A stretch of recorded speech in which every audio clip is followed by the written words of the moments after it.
Assalamualaikum warahmatullahi wabarakatuh. Selamat datang kembali di channel Belajar Geo.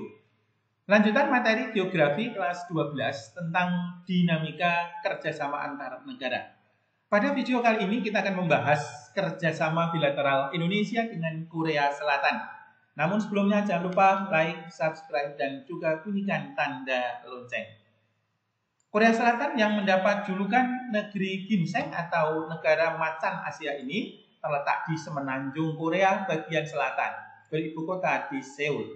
Negara ini terbentuk akibat Perang Korea yang diakhiri dengan gencatan senjata tahun 1953, berakibat semenanjung Korea ini dipecah menjadi dua. Korea Selatan beribu kota di Seoul ini berpaham liberalis, dan Korea Utara beribu kota di Pyongyang ini berpaham komunis.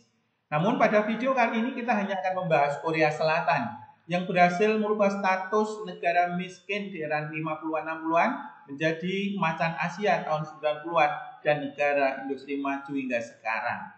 Bahkan Korea berhasil membuat budaya Korea Selatan mendunia berkat Korean Wave ataupun Hallyu. Mata uang Korea adalah won dan saat ini satu wonnya adalah 11,28 rupiah. Hari nasionalnya 17 Juli dan lagu kebangsaannya adalah lagu patriotik. Hubungan diplomatik dengan Indonesia dimulai sejak 17 September 1973. Letak dan luas negara Korea Selatan. Luasnya hanya 100.210 km, sedikit lebih sempit ya dibandingkan dengan Pulau Jawa, atau Pulau Jawa lebih luas daripada Korea Selatan ini. Sementara letak geografisnya terletak di Asia Timur dengan batas-batasnya adalah sebagai berikut. Di sebelah utara terdapat negara Korea Utara. Di sebelah timurnya ada Laut Jepang, selatannya terdapat Selat Korea, dan sebelah baratnya adalah Laut Kuning. Keadaan alam diawali dari kondisi topografi. Korea Selatan ini bisa dikelompokkan menjadi 3 bagian, yaitu bagian barat, bagian selatan, dan nanti bagian timur. Bagian barat dan selatan ini itu didominasi dataran rendah dan sebagian perbukitan. Karena dataran rendah inilah, maka di sini wilayah industri, pertanian, dan pemukiman. Sementara untuk bagian timurnya adalah daerah sebagian kecil dataran rendah dan didominasi oleh pegunungan. Dan inilah kawasan-kawasan industri di Korea Selatan, yaitu di metropolitan Seoul dan Incheon, kemudian Korea Selatan bagian tengah, dan bagian tenggara mulai dari Busan hingga di Pohang. Dan ini pegunungannya adalah pegunungan tinggi terletak di Korea bagian timur sampai sebagian untuk Korea Selatan tengah, sementara perbukitannya ada di bagian selatan. Iklim Korea ada 2, yaitu iklim subtropis ya, sebagian kecil wilayah di bagian selatan, dan iklim sedang bagian besar dari wilayah Korea Selatan. Korea Selatan juga memiliki 4 musim dan hujannya jatuh pada bulan Juni hingga bulan Agustus. Keadaan penduduk Korea Selatan jumlahnya lebih dari 51 juta jiwa lebih ya, yang mana sebagian besar atau 61% diantaranya adalah tidak beragama atau ateis. Sementara agama mayoritasnya adalah agama Buddha sebesar 17%, disusul agama Protestan 15%. Sementara etnik hampir 100% adalah etnik Korea dan etnik Tionghoa hanya 0,1%. Masyarakat Korea memiliki pertumbuhan yang terus negatif, antara lain disebabkan karena gamophobia ataupun child free, di mana para pemuda di sana tidak ingin atau traumatik dengan ikatan pernikahan, dan kalau sudah menikah mereka banyak yang memutuskan untuk tidak memiliki keturunan. Namun demikian, usia harapan hidup penduduk Korea itu sangat tinggi, 84,4 tahun ya, bandingkan Indonesia 72 tahun. Dan juga kenapa hal ini terjadi? Itu banyak faktor ya, antara lain kita ambil 3 saja, karena makanan yang dimakan adalah makanan sehat seperti kaya akan protein dan sayuran, akses kesehatan mudah, dan lingkungan bersih dan sehat. Mayoritas penduduk Korea Selatan juga tinggal di daerah perkotaan sebesar 82%. IPM juga sangat tinggi ya, bahkan termasuk tidak hanya di Asia, termasuk di dunia, tergolong sangat tinggi, 0,929. Bagaimana keadaan ekonomi Korea Selatan? PDB Korea Selatan sebesar 1.756 miliar US dollar dan ini menempatkannya di peringkat ke-13 dunia, nomor 4 di Asia. 3 trap di atas Indonesia. Walaupun Korea Selatan wilayahnya sempit, penduduknya juga sedikit, tetapi ternyata sangat tinggi. Karena itulah pendapatan per kapitanya juga jauh di atas Indonesia. Yang hanya 5.000 USD, Korea Selatan mencapai 34.974 US dollar.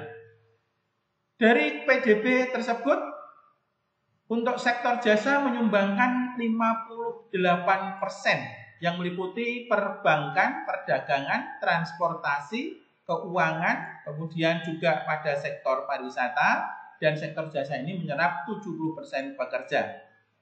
Industri menyerap 32% dari total pendapatan domestik brutonya, dan yang diutamakan adalah berteknologi tinggi dan juga elektronik, informatika, dan lain sebagainya. Dari sektor ini menyerap 25% pekerja. Dan sektor terakhir adalah sektor pertanian yang menyumbangkan 2% untuk PDB Korea Selatan. Bagaimana bidang kerjasama dengan Indonesia? Yang pertama adalah pada bidang perdagangan. Korea Selatan adalah salah satu mitra dagang terbesar Indonesia. Ini kalau kita lihat tabel ini, nilai ekspor Indonesia ke 20 negara tujuan terbesar, Korea Selatan menempati peringkat 1, 2, 3, 4, 5, 6, dan ke-7. Karena itu salah satu negara yang memiliki arti penting bagi tujuan ekspor Indonesia. Sementara impor Indonesia untuk non-migas, Korea Selatan bahkan menempati peringkat ke-3. Total ekspor impor bagi kedua negara adalah 20,8 miliar dolar atau sekitar 337 triliun di tahun 2023. Namun sayangnya dari kegiatan perdagangan tersebut kita selama ini adalah mengalami defisit walaupun angkanya defisit tersebut terus cenderung turun dan kita harapkan untuk terus meningkat. Barang yang diekspor antara lain adalah sektor pertambangan juga perkebunan. Sementara impor kita adalah otomotif, elektronik, dan produk kosmetik serta lain-lainnya. Yang kedua adalah investasi. Mendorong Korea Selatan untuk investasi di Indonesia dan menjadi negara dengan investor terbesar ke-7 di Indonesia. Korea Selatan juga mendukung Indonesia untuk memperkuat infrastruktur atau sarana prasarana di berbagai bidang termasuk di perhatian pada perairan atau drainase perairan di beberapa kota besar di Indonesia. Kemudian pengembangan industri di bidang energi baru dan terbarukan, juga kerjasama triangular untuk membantu negara-negara ketiga. Pada bidang sosial budaya. Pada bidang ini yang pertama adalah pariwisata. Bahwa pada tahun 1923, turis Korea yang ke Indonesia itu ada 347.200 orang. Dan ini menempatkan Korea pada peringkat ke-8 sebagai penyumbang turis terbesar untuk Indonesia. Sementara Indonesia juga menjadi salah satu penyumbang turis. Di luar penyumbang turis utama Korea adalah negara Cina. Kita adalah negara penyumbang turis Korea yang ke-5. Karena itu penting untuk dilakukan kerjasama. Kemudian di bidang pendidikan adalah kerjasama antar sekolah atau antar kampus. Kemudian pertukaran guru, pemberian beasiswa, kemudian pembukaan prodi bahasa Indonesia. Ini adalah 2 kampus di Korea Korean University dan Hankuk University yang ada di kota Seoul. Di sini terdapat program studi bahasa Indonesia. Kemudian kerjasama antar kota atau provinsi yang terdapat 14 sister city dan 8 friendship. Juga ada promosi seni dan budaya yang dikomandani biasanya oleh KBRI yang ada di Seoul. Pada bidang imigrasi dan tenaga kerja, Korea menerima PNI sejak tahun 2004 dan sekarang menjadi terbesar keempat program atau pengiriman migran pekerja migran Indonesia di luar negeri, bawah Taiwan, Malaysia, dan Hong Kong. Kemudian jumlah WNI di Korea Selatan saat ini sekitar 51.000 jiwa. Sebaliknya, tenaga kerja Korea di Indonesia untuk pengembangan investasi dan sebagainya adalah 78.000 di Indonesia. Militer dan pertahanan, kerjasama pengadaan alutsista. Kemudian TNI membeli beberapa senjata militer dari Korea seperti Panzer Tarantula, kemudian kapal selam, kemudian pesawat latih ya. Dan sebaliknya, Korea juga membeli pesawat CN-235 yang jumlahnya beberapa buah. Kota-kota besar di Korea. Inilah kota-kota besar di Korea, kita awali dari Seoul sebagai kota terbesar. Metropolitannya hingga 25 juta jiwa.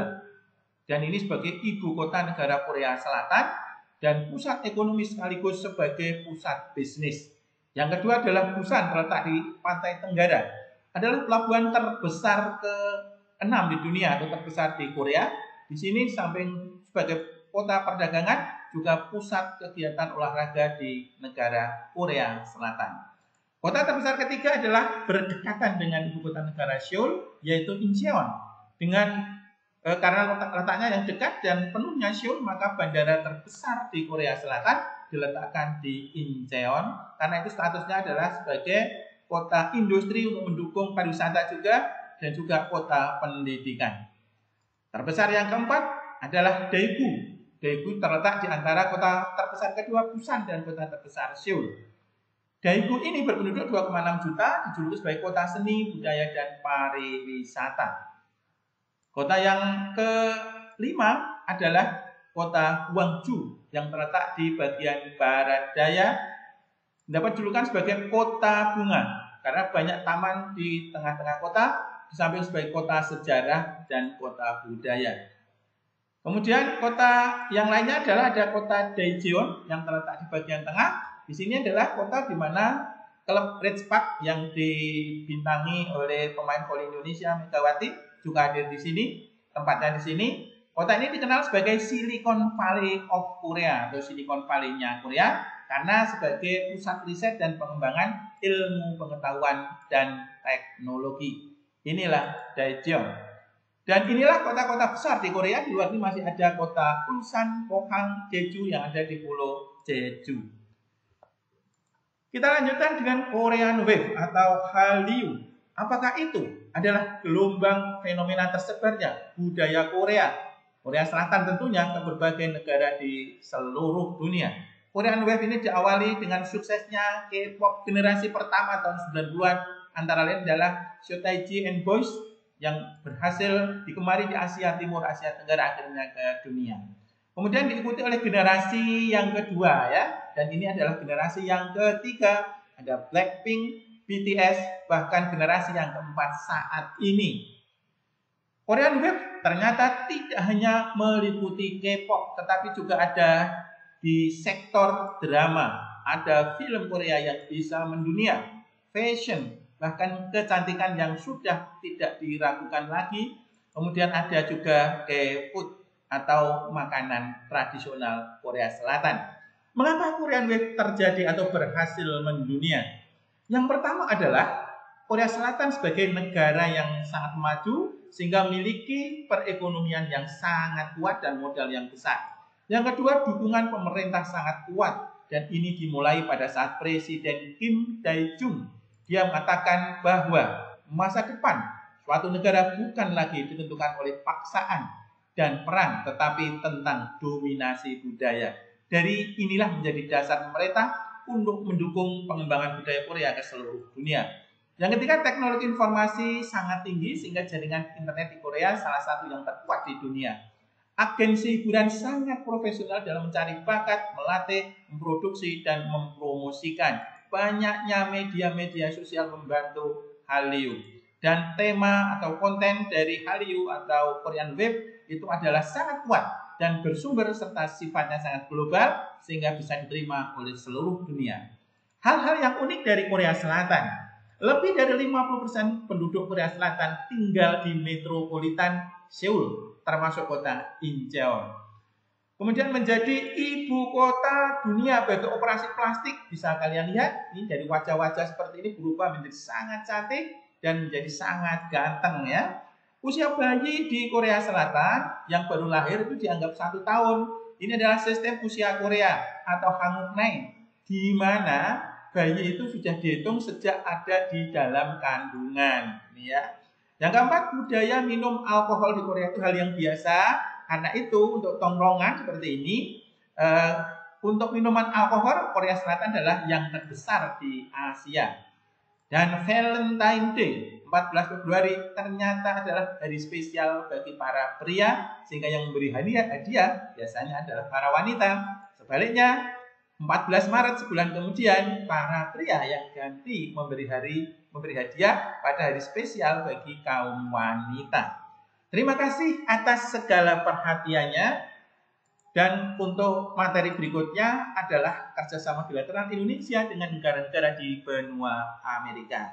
Terima kasih, mohon maaf atas segala kekurangan, dan saksikan terus video-video berikutnya untuk memperdalam materi tentang geografi regional. Wassalamualaikum warahmatullahi wabarakatuh.